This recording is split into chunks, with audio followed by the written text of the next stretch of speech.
Hello everyone, welcome to Study Right. In this video we will discuss the current affairs of 2nd of April 2022. इस video में हम 2 अप्रैल 2022 के current affairs को discuss करेंगे जो कि आपके आने वाले जितने सारे कॉम्पिटिटिव एग्जामिनेशन है सब में आपकी काफ़ी मदद करेगा. So without further delay let's start the video. सबसे पहले क्वेश्चन की बात करते हैं, which state is the top producer of vegetable. तो इसमें चेंजेस आए हैं इसलिए ये क्वेश्चन इंपॉर्टेंट है. तो पहले वेजिटेबल का टॉप प्रोड्यूसर होता था वेस्ट बंगाल, लेकिन अब हो गया है यूपी. तो अब यूपी हो गया है टॉप पे और सेकंड में कौन है, तो सेकंड में है वेस्ट बंगाल. और आपको ध्यान रखना है कि टॉप, अगर हम लोग प्रोड्यूसर की बात करें तो सबसे टॉप प्रोड्यूसर फ्रूट का कौन है, तो फ्रूट में सबसे टॉप पे है आंध्र प्रदेश, ठीक है, और सेकंड में है महाराष्ट्र, ठीक है. तो सेकंड में महाराष्ट्र और फर्स्ट पे है आंध्र प्रदेश. और तंबाकू की बात करें कि लार्जेस्ट प्रोड्यूसर ऑफ तंबाकू इन द वर्ल्ड कौन है, तो चाइना है. तो आपको ध्यान रखना है कि प्रोड्यूसर में चाइना टॉप पे है, ठीक है, और एक्सपोर्टर में कौन टॉप पे है, तो ब्राज़ील टॉप पे है. प्रोड्यूसर में चाइना टॉप पे है और एक्सपोर्टर में ब्राज़ील टॉप पे है, और प्रोड्यूसर में इंडिया सेकंड नंबर पे है और एक्सपोर्टर में भी इंडिया सेकंड नंबर पे है. तो ये बातें आपको ध्यान रखनी है. और आपको ध्यान हो तो इंडिया जो है largest producer and consumer, India producer और कंज्यूमर दोनों है पल्सेस का सबसे ज़्यादा.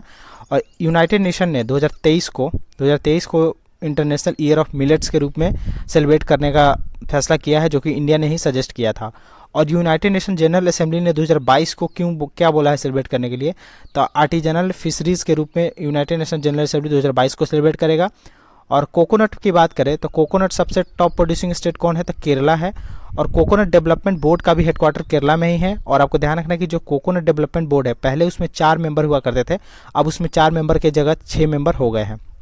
और कुछ हम लोग टॉप प्रोड्यूसिंग स्टेट की बात कर लें तो राइस में सबसे टॉप पे आता है वेस्ट बंगाल, ठीक है, वीट में आता है यूपी, पल्सेस में आता है एमपी, शुगर केन में आता है यूपी, और जूट में आता है वेस्ट बंगाल, और सनफ्लावर जिसको सूरजमुखी कहते हैं, सनफ्लावर, कॉफ़ी और मेज, ये तीनों में कर्नाटका टॉप पे है. ध्यान रखना है आपको. और वर्ल्ड में बात करें कि कोकोनट टॉप प्रोड्यूसिंग कंट्री कौन है, तो कोकोनट में टॉप प्रोड्यूसिंग कंट्री है इंडोनेशिया. तो ये आपको ध्यान रखना है. और सेकंड में है फिलीपींस कोकोनट में, और थर्ड पे आता है इंडिया. तो India is the third largest producer of coconut, ठीक है. और ये जो पल्सेस जो इंडिया लार्जेस्ट कंज्यूमर और उसका प्रोड्यूसर भी है, तो पल्सेस को हम लोग लेग्यूमिनस क्रॉप कहते हैं, leguminous crop.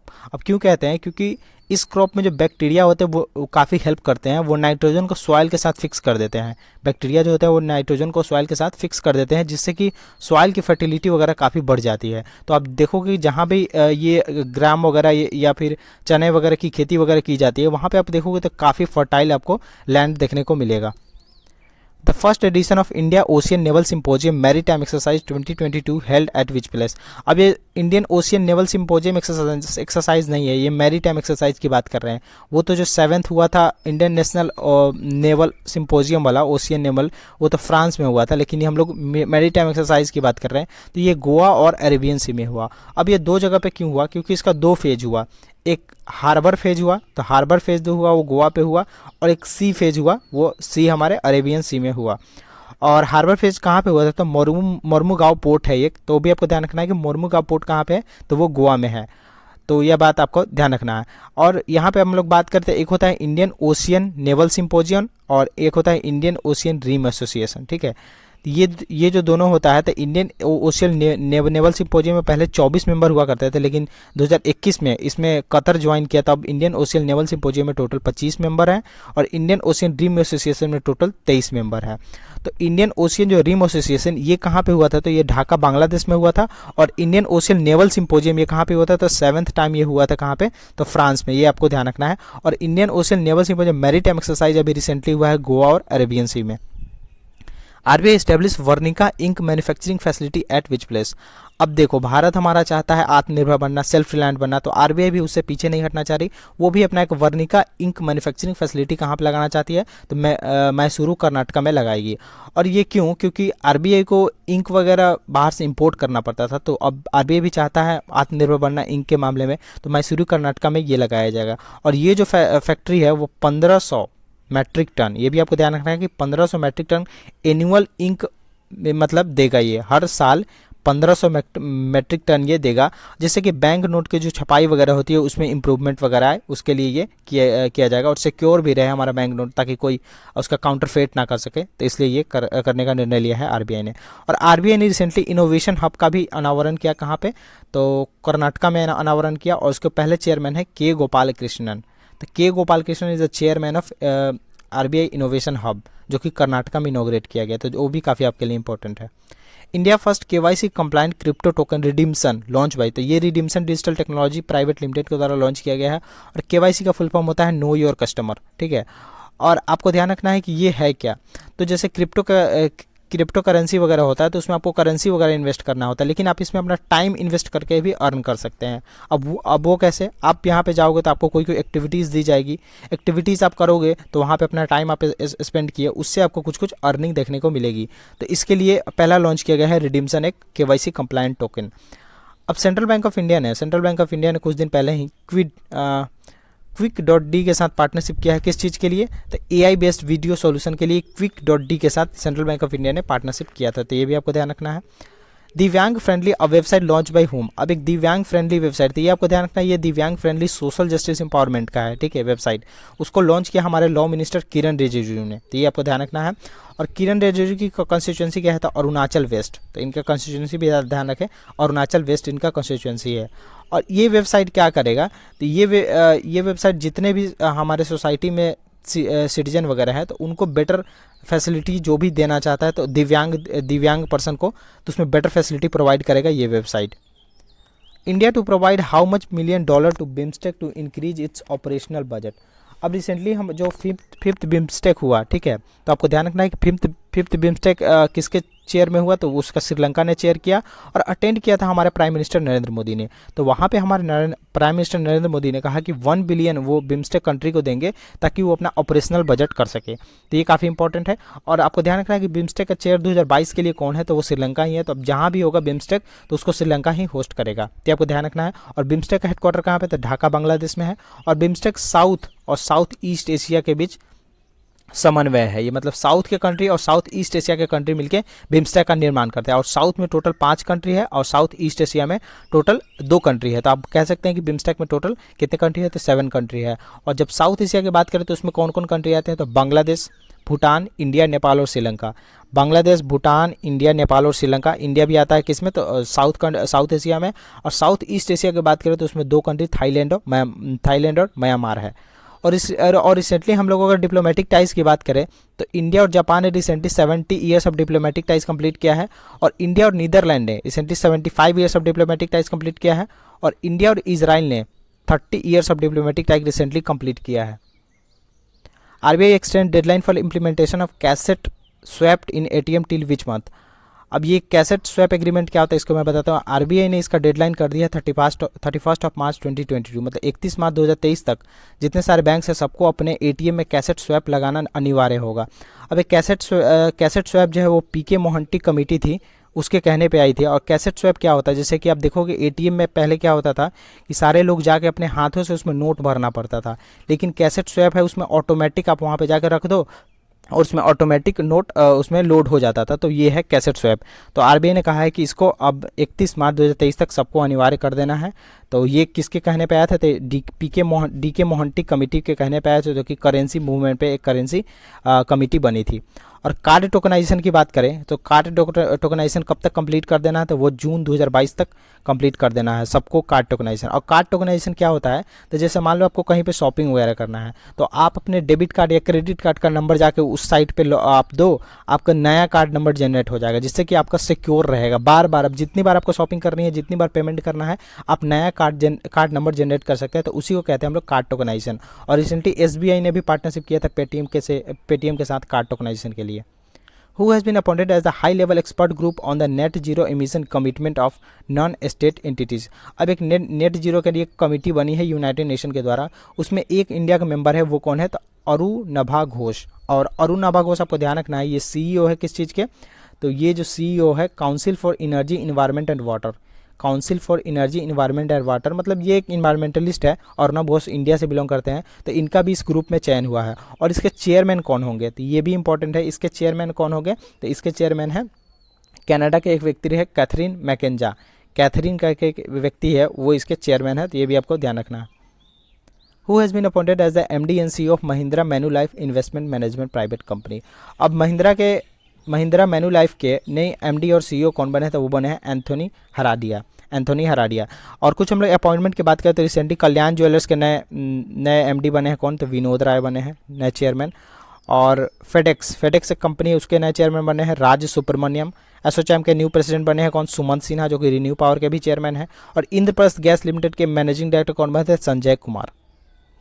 Faster programme for transmitting judicial orders launch by CJ NV Ramana, what is the full form of FASTER. So this is very important और पिछले साल ये क्वेश्चन आया भी था। तो फास्टर का फुल फॉर्म है fast and secure transmission of electronic records. इसमें अब जो भी कोर्ट वगैरह में जो भी चीज़ है उसको फास्टर करने के लिए फास्टर प्रोग्राम लॉन्च किया गया था एनवी रमना के द्वारा। तो इसका फुल फॉर्म मैंने आपसे पूछा और आपको बताना है कि एनवी रमना कहाँ से बिलोंग करते हैं। तो ये आंध्र प्रदेश से बिलोंग करते हैं और ये हमारे 48th चीफ जस्टिस है। तो ये भी आपको ध्यान रखना है कि एनवी रमना कौन है, तो 48th चीफ जस्टिस है। Crunch time, Narendra Modi national security crisis. अब जो नरेंद्र मोदी की जो सिक्योरिटी क्राइसिस हुई थी, आप देखे होंगे वहाँ पे अब जब वो जा रहे थे, तो उसको उस बुक को किसने लिखा है, तो श्री राम चौलिया ने इस बुक को लिखा है। और कुछ हम लोग बुक की बात करें, इंपॉर्टेंट बुक की बात करें, इनडोमिटेबल बुक लिखा है किसने, तो अरुंधति भट्टाचार्य ने लिखा है। चेतन भगत ने एक बुक लिखा 400 डेज, ठीक है। रस्किन बॉन्ड ने बुक लिखा India celebrating 75 years of independence, ठीक है।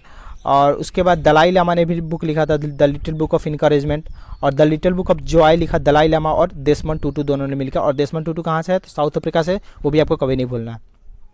मुख्यमंत्री बागवानी बीमा योजना, अब बागवानी के लिए मतलब बगीचे के लिए बीमा योजना किसने लॉन्च किया है, तो ये हरियाणा सरकार ने लॉन्च किया है। और इसका कॉर्पस क्या रखा है, तो सबसे पहले इसमें कॉर्पस है 10 करोड़। तो ये भी आपको ध्यान रखना है कि 10 करोड़ कॉर्पस पे मुख्यमंत्री बागवानी योजना लॉन्च किया गया है। और आपको ध्यान रखना है प्रधानमंत्री फसल बीमा एक होता है, ठीक है, फसल बीमा योजना।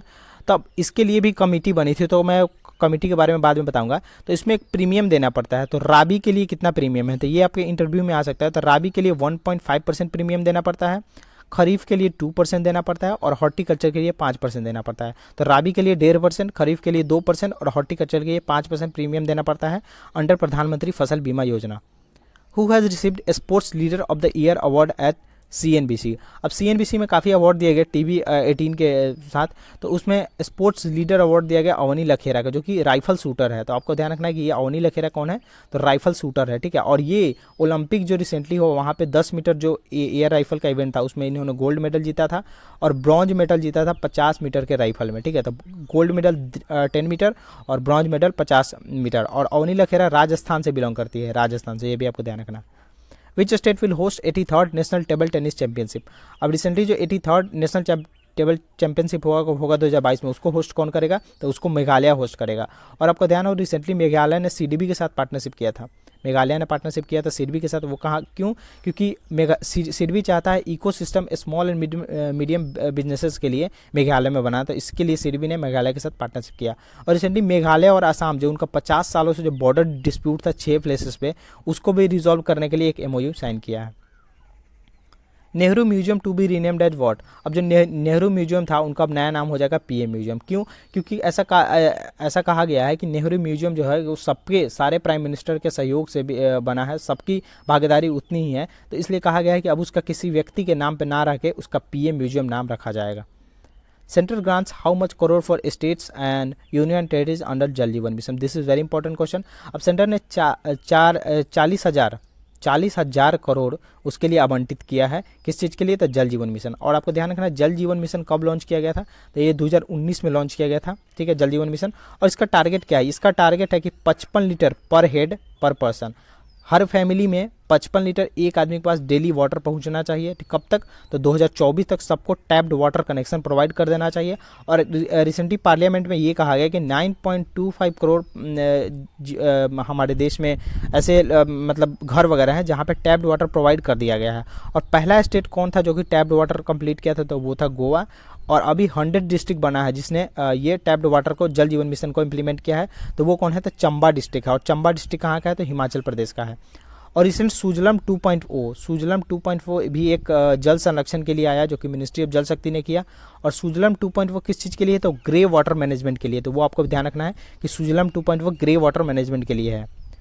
Vinaya Samarasya initiative launch by which state. अब ये कर्नाटका द्वारा लॉन्च किया गया। अब ये स्कीम क्या है, तो जो कास्ट से रिलेटेड जो प्रेजुडाइस है, मान लो कि जैसे कि पंचायत वगैरह में कास्ट से लेके लोग हीन भावना रखते हैं, तो उसको दूर करने के लिए, उसमें समन्वय के लिए एक विनाम्य समरस्या योजना कर्नाटका गवर्नमेंट द्वारा लॉन्च किया गया है। और रिसेंटली आप ध्यान रखें महाराष्ट्र पहला ऐसा स्टेट है जो कि प्रिजनर्स के लिए भी लोन देगा। तो महाराष्ट्र पहला स्टेट है जो कि प्रिजनर्स को लोन देगा। और मैं जो आपको ये अलग से इन्फॉर्मेशन बताता हूँ, हो सकता है वो इन्फॉर्मेशन कवर ना हो करंट अफेयर्स में, लेकिन अब जो मैं बताता हूँ तो हो सकता है नया भी हो सकता है, तो उसको भी आप लोग नोट डाउन करते रहें। Vishwas Patel re elected as the chairman of which organise. तो विश्वास पटेल फिर से पेमेंट काउंसिल ऑफ इंडिया के चेयरमैन बने हैं। ये डायरेक्ट क्वेश्चन, इससे ज़्यादा कुछ नहीं आएगा। Startup founders hub platform launch by which company. अब दिस इज इंपॉर्टेंट क्योंकि ये लॉन्च किया गया है माइक्रोसॉफ्ट के द्वारा, और माइक्रोसॉफ्ट के सीईओ कौन है? सत्य नाडेला है, ठीक है। और किस चीज़ के लिए है कि इंडिया में जो अभी हमारी ये है स्टार्टअप वगैरह है, उनको सपोर्ट करने के लिए स्टार्टअप फाउंडर्स हब भी लाया गया है। 115th birth anniversary of late Shiva Kumar Swami celebrated at which state. तो आपको तो ध्यान रखना है कि शिवा कुमार स्वामी के कौन सा बर्थ एनिवर्सरी था, तो ये 115वां था, यही इंपॉर्टेंट है। और एक कर्नाटक सरकार द्वारा सेलिब्रेट किया गया, ठीक है। और एक तुमाकुरु मठ जो होता है ना, मठ जहाँ पे योगी वगैरह रहते हैं, सेवा करते हैं, तो वहाँ के सेवक थे, तुमाकुरु मठ के ये सेवक थे, कौन? शिवा कुमार स्वामी। तो इस वीडियो में इतना ही। आने वाले वीडियो में हम लोग और क्वेश्चन को डिस्कस करेंगे। If you like the video, do like the video and also subscribe the channel and share with a friend. Good bye, see in the next video.